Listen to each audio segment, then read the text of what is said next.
Hello people, this is question time from last night. They were in Wigan, as you can see on the screen, and without taking too much time, let's get on to the first question of the show. So here we go. First question tonight comes from Mark Buckley, please. Mark Buckley. Considering the recent rhetoric coming from you, do we need a bloody difficult woman to negotiate Brexit?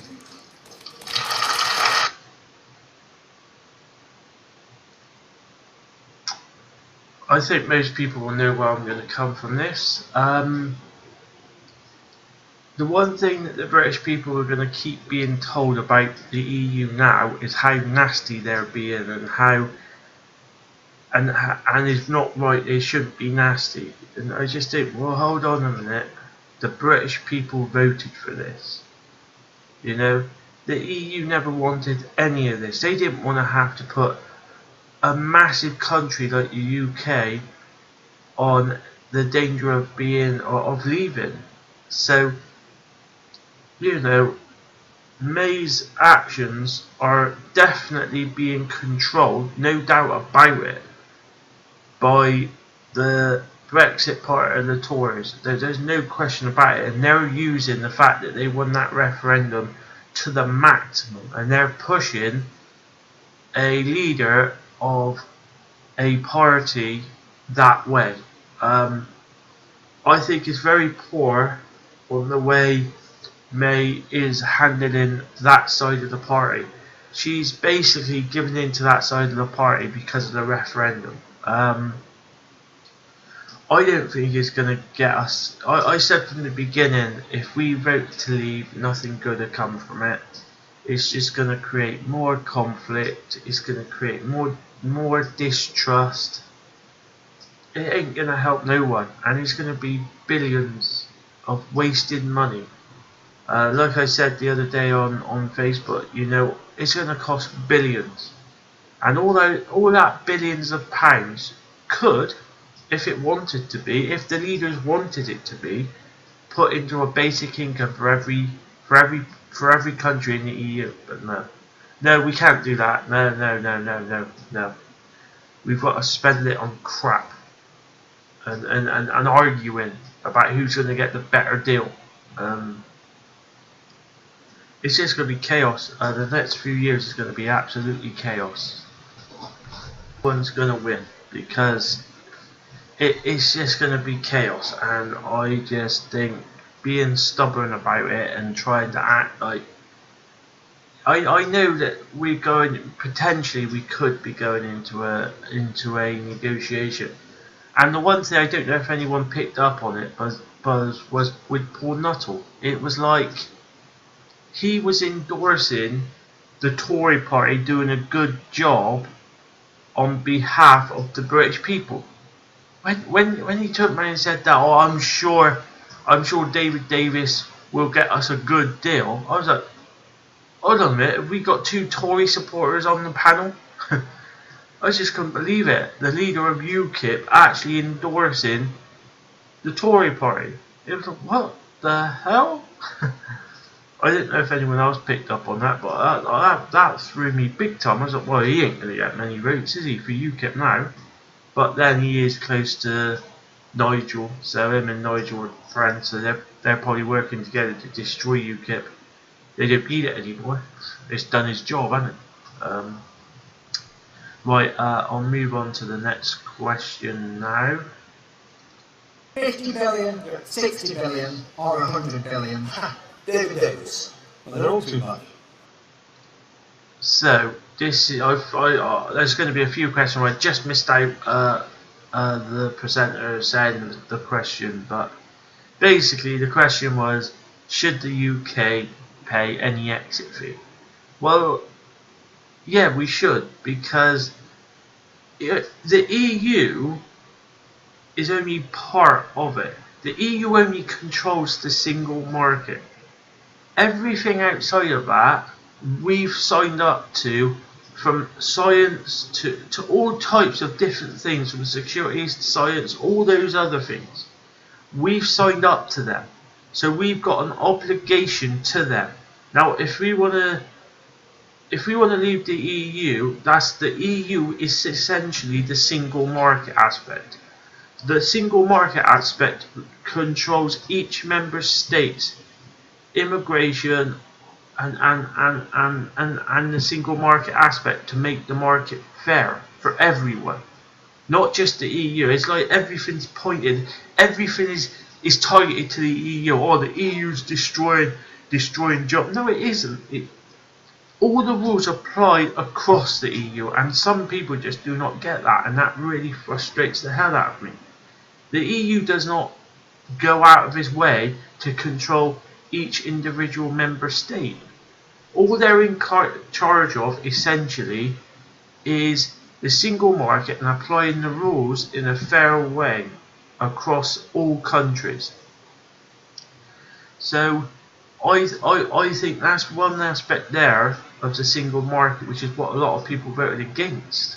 So I'm really confused, because there's so much crap going around, and a lot of it's just rhetoric crap, you know, and I just think, because we belong to a lot of other programs outside of it, we can't just expect the EU to be happy with us just leaving and taking a lot of money with us. We're going to lose more than what we're going to make. I don't care what anyone says. As I said in the last question, it's going to be a disaster. Nothing good is going to come from this Brexit. The only thing, you know, Paul Nuttall going on about, oh yeah, the EU will collapse. If the EU collapses, we're going back to the 1920s when each country just looks after their own. I don't want to live in that world again. We lived in it in the past, and look what happened. 2 world wars. Yeah, I know the EU is not brilliant, but at least we could, if we were staying in, at least we could try and reform it peacefully. You know, it's going to be chaos. If the EU isn't given a hard time, other countries will go. And if this Le Pen woman, I don't know if it's today or whenever it is, but if she gets into power and the EU do collapse, there's nothing to replace it. So the countries that's doing really bad will just probably end up in no man's land, because nobody would give a damn about them. No, this Brexit, we're in a general election. The general election isn't a rerun of the referendum, but the Tory party wants it to be, because they're the ones that's pushing, saying we'll get the best deal. It's a general election is not just about Brexit. So because we belong to a lot of programs within the EU, I feel that we do have to follow our obligations and agree an exit fee. It's the right thing to do, and it shows the UK in a good way that, look, you come and do business with us. If we close it down, we will be happy to negotiate an exit fee. It goes in the UK's favour. All this rhetoric about, no, we're not going to pay 100, no, we're not going to pay 40 billion, no, we're not going to, no, it is just stupid. And, it takes 2 to argue, so I think the EU needs to be a little bit more responsible. But I give them the credit, because they never voted for any of this. It was the British people that voted for this disagreement and chaos. It wasn't the EU. So I'm giving them a lot more leeway, because they never wanted this. They never wanted the UK to leave. We've forced the EU into a defensive position, and that's what they're doing. They're fighting their corner just as much as the Tory party has been fighting within themselves, and now they feel that they've got a big enough majority of people to back them to tear the party apart. The Tory party is just as split as the bloody Labour Party now, but obviously the media don't point that out. So I'll move on to the next question now, question number 3. Using to portray Jeremy Corbyn in a positive light. Why is the media? So this is just what I've been saying about the media, how I hope enough people uses the internet and uses Facebook and linked up to other news channels, because you see a completely different perspective. There's been so much information. Theresa May's lost something like 3 of her advisors, and one of them was one of her closest advisors, and they quit. And like, I've been watching mainstream media, and like there's just been silence on it, and I'm thinking, hold on a minute, this is like, they compared it to like Blair and Alistair Campbell relationship, and May has lost that type of advisor, and I just think, why ain't that in the news? You know, in the headlines. And you know, imagine if that was Jeremy Corbyn. That would be everywhere.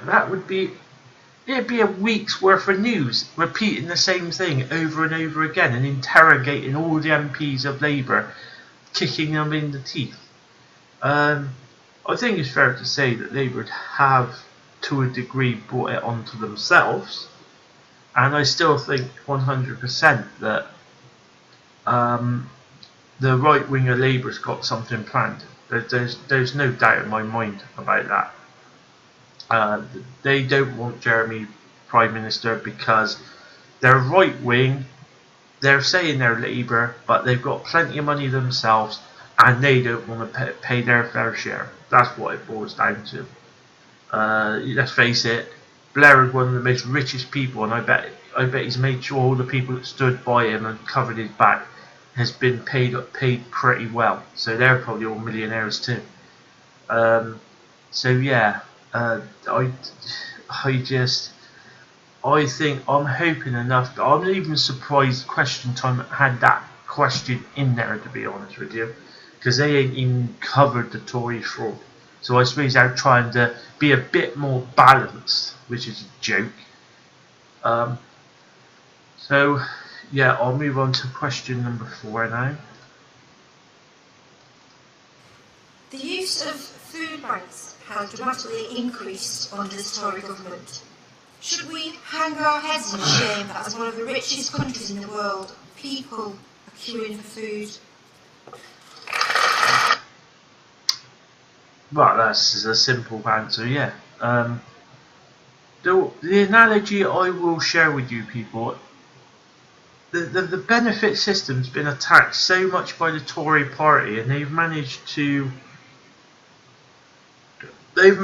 get large parts of the population who's working not look at the fact that they've got a job, they've got a set, like, you know, process each day, I don't know what you call it, but they've managed to get those large group of the population to turn on these people who are on benefits, maybe not through any choice of their own. You know, the Tories picked small isolated pockets throughout the country, and they blew it way out of proportion. You know, not every town has got a family that's got massive kids and taking loads from the system. You know, it's such a minute, compared to the amount of people that the benefit system do stop living on the street. It is absolutely tiny. I bet it's less than 1%. But the Tory party, in order to push all these nasty cuts that they wanted to push, they didn't have to, they wanted to. It was their ideology that they wanted to cut the benefit system. And their key policy was, we've got to do these cuts to get the national debt down. We need to pay off the national debt. They haven't paid a single penny, and they've doubled the national debt. So if anyone thinks that the Tories are doing a good job, no. The only reason they managed to squeeze all these cuts through by blatantly lying and saying, well, we're going to do all these cuts and all these savings are going to go and pay off the debt. Not a penny of them has paid off the debt, because their economy policy is totally failed. It's crashed. Austerity has proven that it does not work, and Trump, with his ideology of massive tax breaks, is going to go exactly the same way, but on a massive scale in America. You know, he's going to force nice wealthy people even less money to pay in tax, and it is just going to collapse, just like it has in the UK. But obviously the media is very they're very touchy having a go at the Tory party. It feels to me like the media interrogates Labour, the opposition, more than they are attacking the government and holding the government to account. That's how it feels to me from an objective point of view. I didn't vote for Labour. I'll make that clear. Yeah, it may sound like I am a massive Labour fan, but I never voted for Labour. I hate the arrogancy of both the Labour Party and the Tory Party when they say things like, oh well, only one of us can be Prime Minister. I just think, no. If there was enough people choosing smaller parties, you wouldn't be. That's why I did vote for him. I support, if it was a choice between Tory and Jeremy Corbyn, obvious Tory or Labour at the moment, I would definitely go with Labour, there's no question about it, because Jeremy Corbyn does say the things I like, but I just can't help. Labour destroyed themselves with me when they voted in a fair leader within the party, and within a year they were trying to kick that person out because they got personal issues over him. It isn't his policies, you notice, and none of them attach their policies or say anything about the policies. It's all personal on Jeremy's views, and it is so personal, their attacks, and it's disgusting. So I will move on to question number 5 now. On the usual questions we get on the NHS, Rebecca. As a betrayed saviour of the NHS, how does the Labour Party plan to combat an NHS culture of wastage, inefficiency and poor management structure? Right, okay, let's get this sorted out. How do Labour plan? Hold on, let's go back. The Tories has done 2 top-down reorganisations.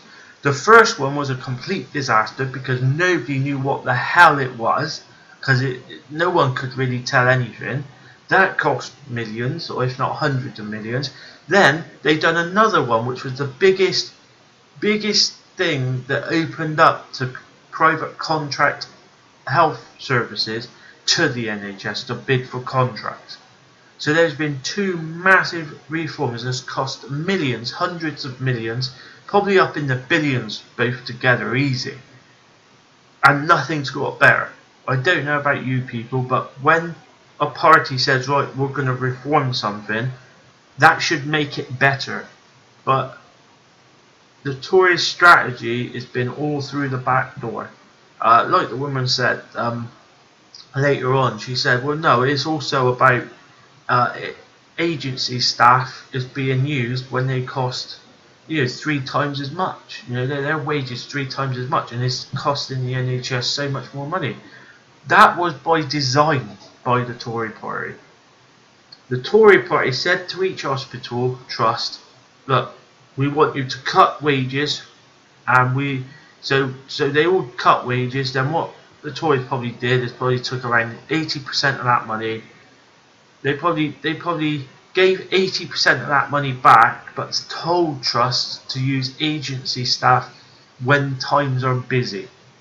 So they took like 30, maybe 40% of that total budget back into the treasury as cuts, as tax cuts for wealthy people, and then that 80% they gave back to the NHS and said, well, use that money for agency staff when hospitals are busy. They know that the hospitals were busy. It's been known for years, even in the coalition years. The NHS was struggling from the very beginning of when the Tories took over. So it's not like the Tories made anything better. They've made things 10 times worse because their goal is privatisation. They want everyone to start paying health insurance, so then they can start making money from it. And I'll tell you what, a lot of the Tory MPs, somewhere down the line, they've got a vested interest in health insurance, because Health insurance makes a massive amount of money because it's the one thing we all need at some time in our life, and that was purposely designed. That the Tory party knew if we could do away with jobs within the NHS and then we'd just get agency staff in, they knew the agency staff was going, in the long term, was going to cost the NHS a lot more money. And that's along the PFI deals, which the Tories hasn't touched at all. No, we can't touch them. We've got to keep paying them. No reform about looking at them again. No. We've just got to keep paying that vast amount of money that Tony Blair signed off on, and basically helping undermine the NHS now. But yeah, the Tories knew paying agency staff would cost a lot more, and it will help them undermine the NHS. And this general election is definitely a turning point for our health system in the UK. If people choose to vote Tory party, you can guarantee more austerity, because they do not want to turn around and admit their policies on the economy has failed. It has failed badly. There's no question about it. If people do choose Tory, you could say bye-bye to the NHS. That will change.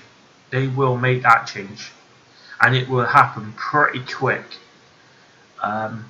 Even though we got Brexit, they will see Brexit as an excuse, another excuse, like they did with the debt in 2008, another excuse to use to destroy what we have now, and that would be benefits, welfare and the NHS. Or they will be in the firing line for more cuts, because they don't care about people dying, they don't care about people doing suicides. Both of those things are skyrocketed under them, and the media's just keeping it all out of the news. The civil servants, everything. It's disgusting. I don't know how I can understand why the top level and the medium level civil servants in government are paid so well now, because they're paid to keep their mouth shut and just hide the figures. I hope Labour gets in, but I just couldn't bring myself to vote in the local elections for Labour. I just couldn't. And they will never get my vote. Not even if Miliband come back. I'm sorry, no. They will never get my vote for the rest of my life now, because I've seen that they're not that much different to the Tory party. Jeremy Corbyn is the only thing that is highlighted the difference at the moment between Labour and Tory. But that ain't gonna last, because the wealthy controls what goes on.